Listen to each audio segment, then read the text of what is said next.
In 1955, weeks before Albert Einstein died, he gave an interview about what happens after you die. That interview was never officially published. No major newspaper ran it. No scientific journal referenced it. And for decades, almost nobody talked about it. But here's what's strange. Fragments of it kept surfacing, in private letters, in second-hand accounts, in the notes of journalists who were present. And when you piece those fragments together, a very clear picture emerges.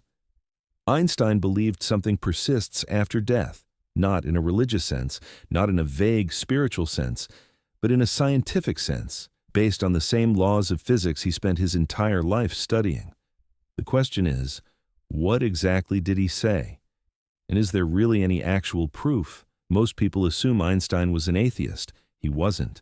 But he also wasn't religious in any traditional sense. He never prayed, he never attended church, and he openly rejected the idea of a personal God, a God that rewards, punishes, or intervenes in human affairs.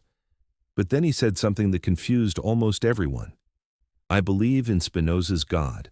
Baruch Spinoza was a 17th century philosopher who argued that God and nature are the same thing, that the universe itself, its laws, its order, its mathematical precision, is what God actually is. Einstein didn't believe in heaven, but he deeply believed the universe was not random. He once wrote that the most incomprehensible thing about the universe is that it is comprehensible, that it has rules, that those rules are consistent, that a human mind can actually discover them. To Einstein, that wasn't an accident. He called this feeling cosmic religious feeling, a sense of awe at the order underlying everything, not faith in a deity, but something closer to reverence for the structure of reality itself. And this matters because it's exactly this worldview that led him to his conclusions about death. Einstein didn't approach the afterlife as a believer looking for comfort. He approached it as a physicist looking at the evidence. That distinction is everything. Here's something most people never learned in school. Einstein didn't just develop theories, he changed what we think reality is made of. Before Einstein, physicists thought of matter and energy as two separate things. Matter was physical, you could touch it. Energy was something matter produced, heat, light, motion. But then Einstein published his special theory of relativity in 1905, and with it came the most famous equation in history. E equals mc squared. Matter and energy are the same thing. One can convert into the other. They are two forms of a single underlying reality. This wasn't just an interesting idea. It was experimentally confirmed, repeatedly, for over a century. But then Einstein pushed further. He spent the last 30 years of his life working on what he called the unified field theory, an attempt to show that everything in the universe, every force, every particle, every phenomenon, was connected through a single underlying field. He never finished it. But the direction of his thinking was clear. He believed the universe was not a collection of separate things, it was one interconnected system. And if that's true, if everything is connected, if matter and energy are interchangeable, if nothing is ever truly isolated, then the question of what happens to a human being after death becomes a very different question. Not a religious question, a physics question. What happens to the energy that made you you?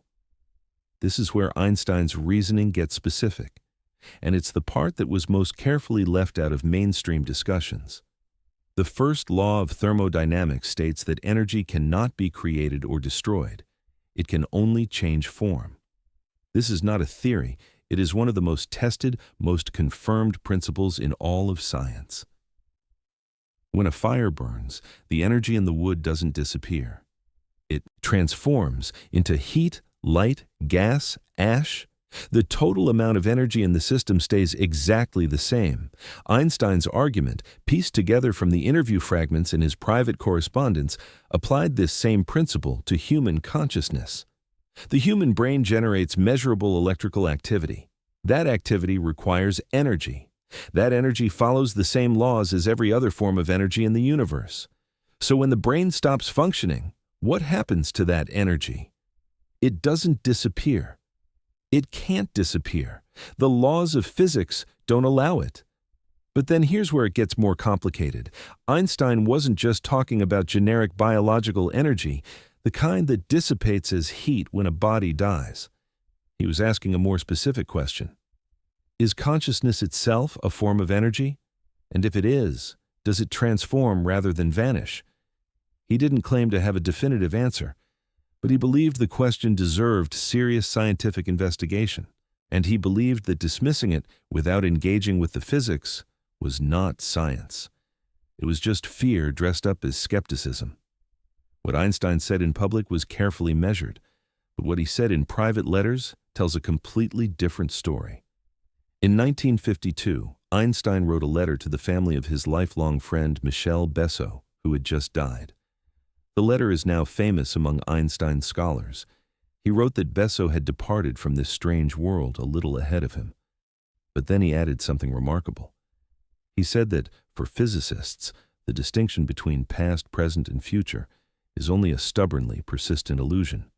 He wasn't offering comfort, he was making a scientific statement.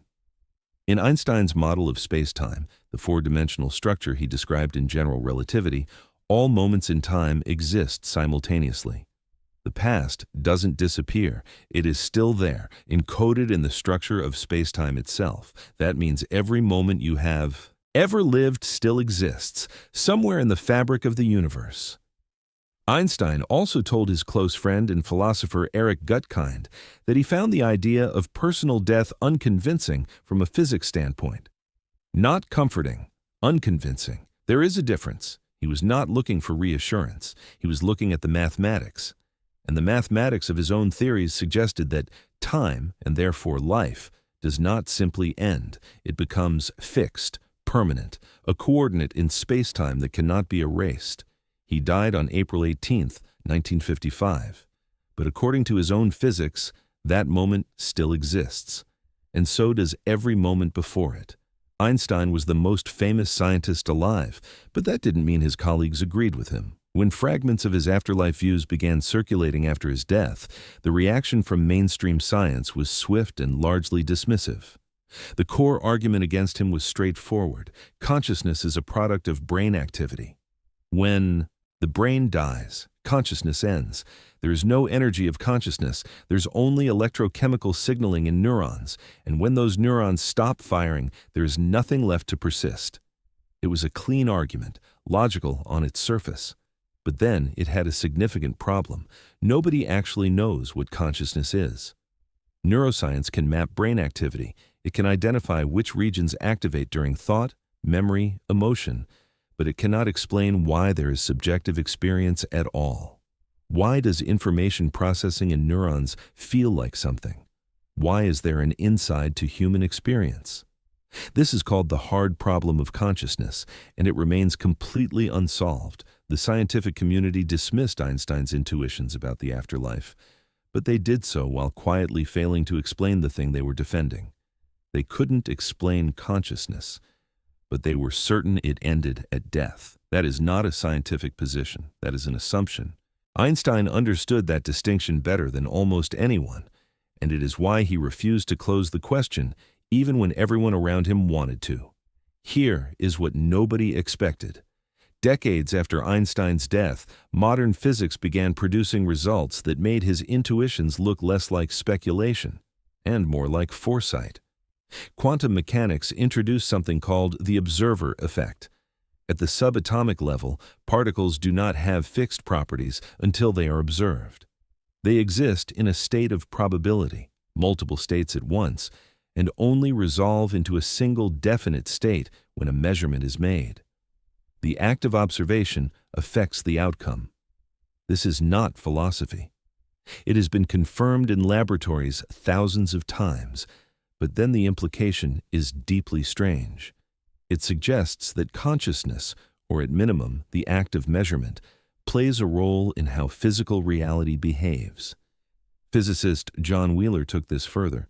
He argued that the universe is not just observed by conscious beings. It requires observers to exist in a meaningful sense. He called it the participatory universe. More recently, physicist Roger Penrose and anesthesiologist Stuart Hameroff proposed a theory called orchestrated objective reduction, the idea that consciousness arises from quantum processes inside neurons. If consciousness is a quantum phenomenon, not just a byproduct of chemistry, then the question of what happens to it after death re-enters the domain of physics. Not religion, not philosophy, physics. Einstein never lived to see these developments, but the direction of his thinking pointed here. A universe where consciousness is not a passenger, but something woven into the structure of reality itself. He didn't have all the answers, but he was asking the right questions. And in science, that is often where everything begins. If this made you think differently about physics, or about what we don't yet understand, subscribe. For more, there's a lot more to explore.